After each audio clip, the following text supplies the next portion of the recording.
Today, I'm taking a year's worth of paper scraps and transforming them into art. And I'm going to show you exactly how to get remarkable results no matter what type of scraps you have to work with.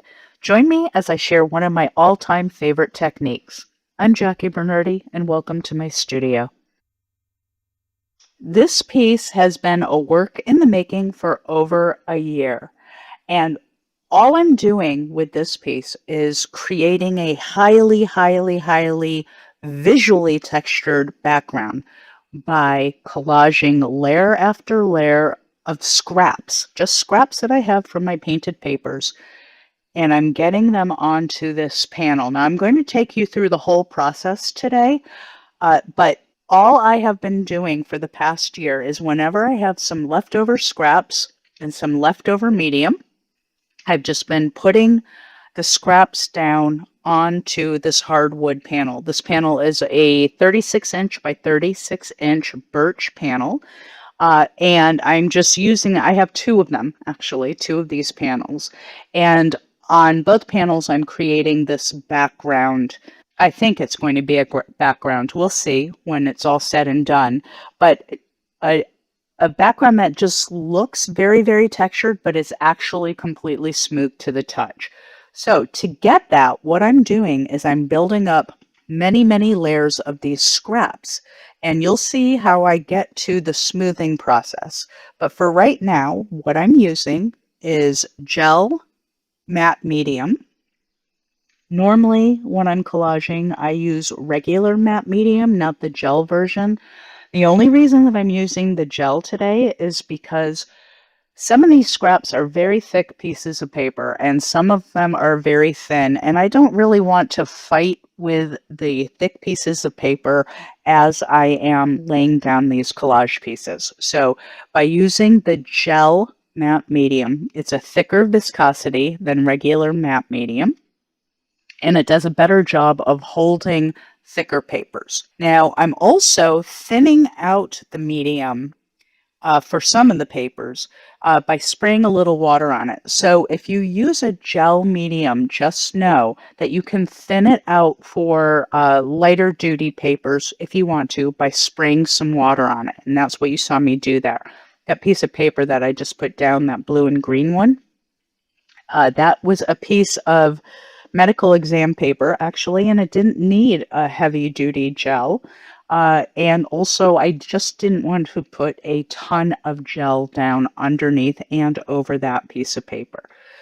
But I'm going to continue layering up, and it really doesn't matter where you place these scraps, right? It honest to gosh does not matter for the final result. It's just an exercise in building up layers and trusting your process, right? So this purple piece of paper, I love this. I only have a few scraps of it, and I may put some more of it in here.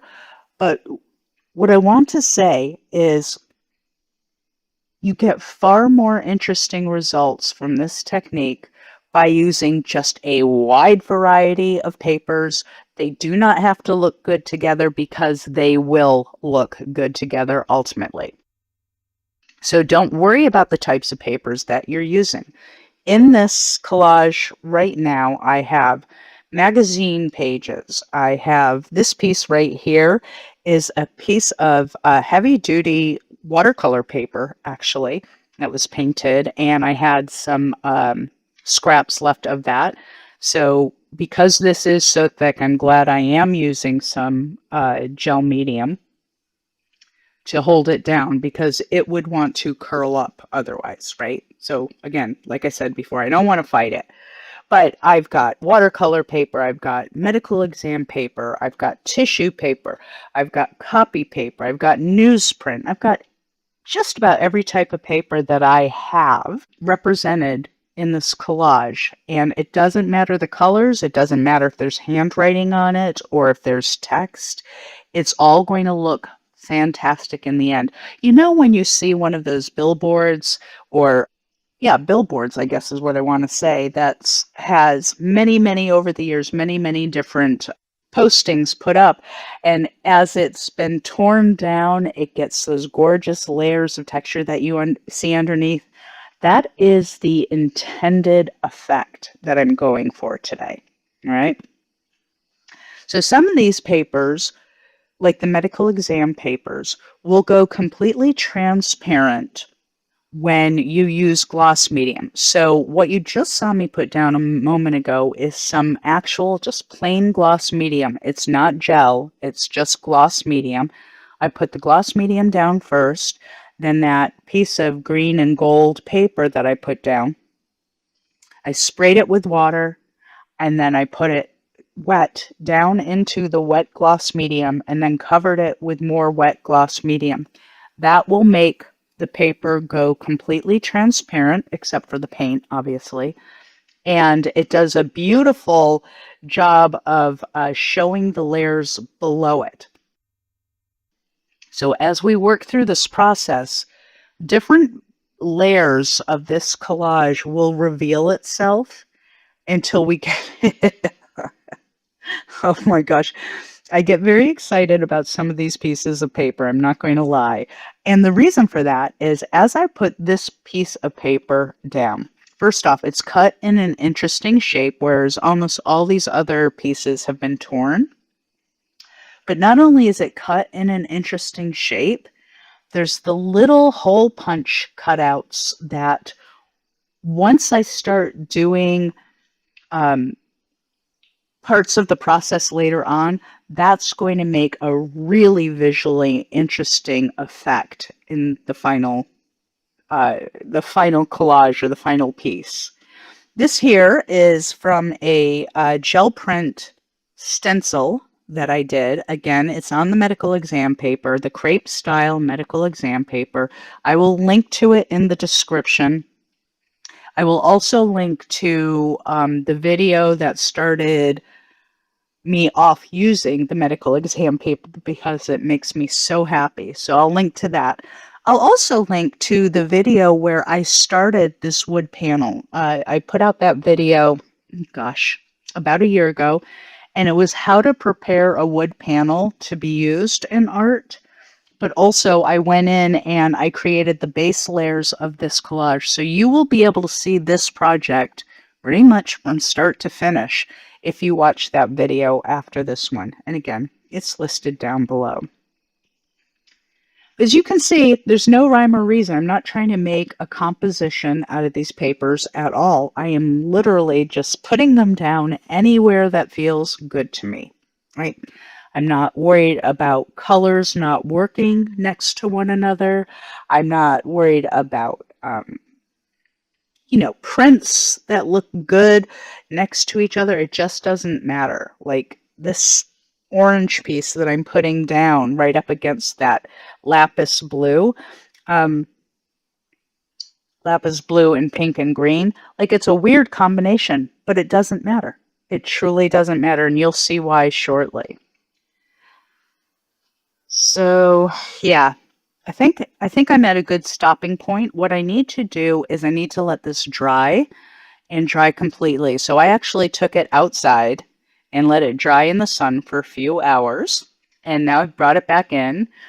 And what I'm going to do now is a little technique that I like to do to ensure that I get the maximum visual texture out of this as I possibly can. All right. And I'm holding off on telling you what I'm going to do in a minute, but just trust me, what I'm doing here is going to totally enhance everything that happens later. So what I did was I sprayed the entire panel with a fine mist of water, just plain water. And I used my fine mister to do that. So it's just a little bit of water. And I used some of this Mars Black acrylic paint. This is just the Liquitex Basics, nothing fancy. And I'm spreading it with my catalyst wedge. And you can see that as I move this paint around this panel, it's thinned out quite a bit. But what's really exciting is the paint is getting caught in the edges of all these scraps of paper. and it's making it look so much more rich and intense with texture, right? Just look at that. Like, oh, it's a little bit gritty, but it's really making the variations in the textures stand out. And that's exactly what I want at this stage. It's also helping you see how much actual physical texture is in this piece right now, right? If there was no physical texture, the paint wouldn't be getting caught up in anything. It would just slide right off of the panel. So this is just a way to show you how much actual texture is there right now.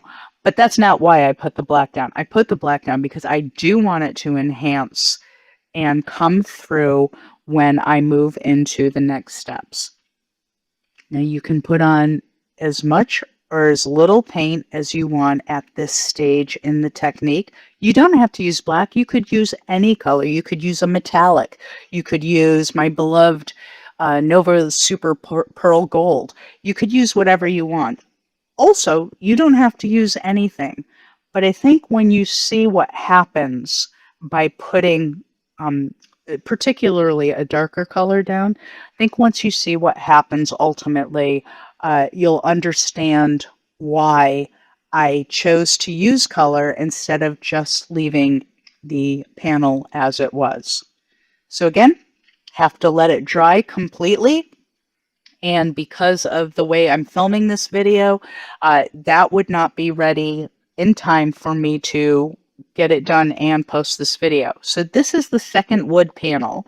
And this wood panel has been through the exact same process as the first one, okay? Including the black paint put over it and so on. That's what you're seeing there.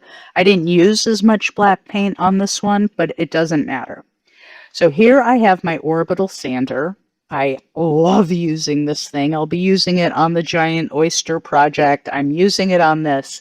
I'm going to show you how I'm using it. So you could have a palm sander, a square one. You can have the round orbital like I do.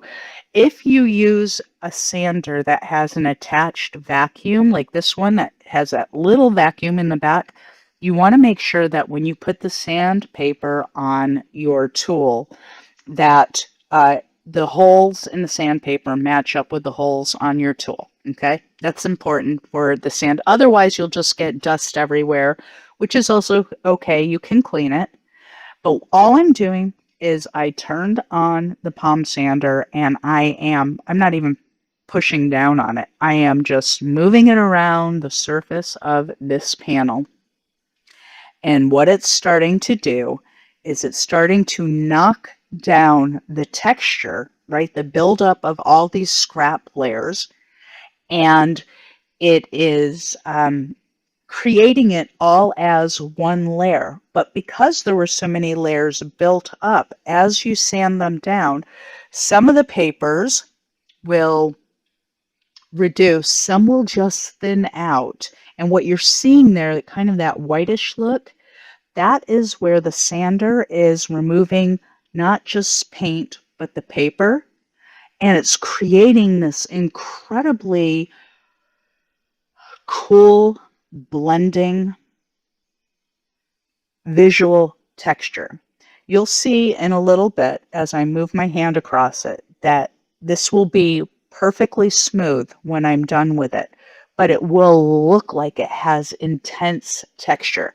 And why that's important is, let's say I'm going to do a painting over this, right? I don't necessarily want the paint in the painting to get hung up in all these layers of texture, but I might really want to have all these layers of texture as a background. So this is how you get the best of both worlds. It's going to take a minute to sand it so that it's smooth because, like I said, I've been building up layers on this for a year. I don't know how many layers I have there, and I'm not trying to get rid of everything. Like I wouldn't try to sand this to the wood level, but I am sanding it until I get a smooth surface. And I know that I have a smooth surface when it runs over it. It's not catching any more paper. It's not changing the color or the blending look. By the way, I wanted to mention the grit of sandpaper that I'm using at this stage is 120 grit sandpaper. And this is just I think it's a DeWalt sander is what I have. You just might want to know, I know some of you will ask in the comments, what's the grit of the sandpaper? I'm using 120 because I did use the gel medium, which is a thicker medium, and I don't want to spend all day sanding. This is not quite in real time sanding, but it's pretty close. I'd say I spent maybe a total of 10 minutes sanding, right? And as you can see, as I continue moving the sander over, it keeps breaking down the papers, but it doesn't eliminate the papers, right? I mean, look how cool that looks.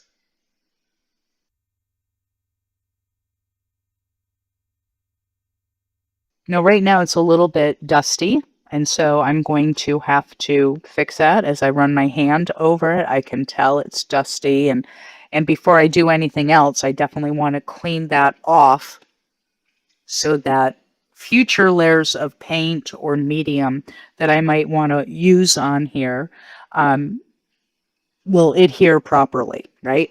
So I'm just taking some paper towel and my continuous spray bottle.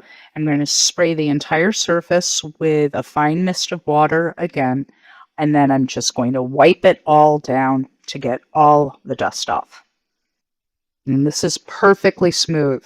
Like as I'm running my hand over it, there's no variation in texture from all of those beautiful papers below, and yet it looks like it's incredibly textured. And the reason why it really looks like that is because the paint, the black paint, settled into all the nooks and crannies of the paper, and it stayed there even though I was sanding down the layers of paint. The black made its way down through the layers, and that's why we're seeing that texture so vividly.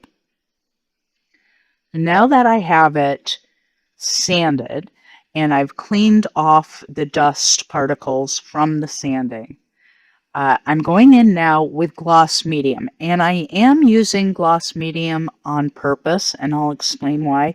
You could use matte medium if you like here. You could use a varnish, like a satin varnish if you like. But the reason why I am using gloss medium is for a couple reasons. I want to protect the way this background looks right now. Okay, so I'm putting down a layer of clear gloss medium.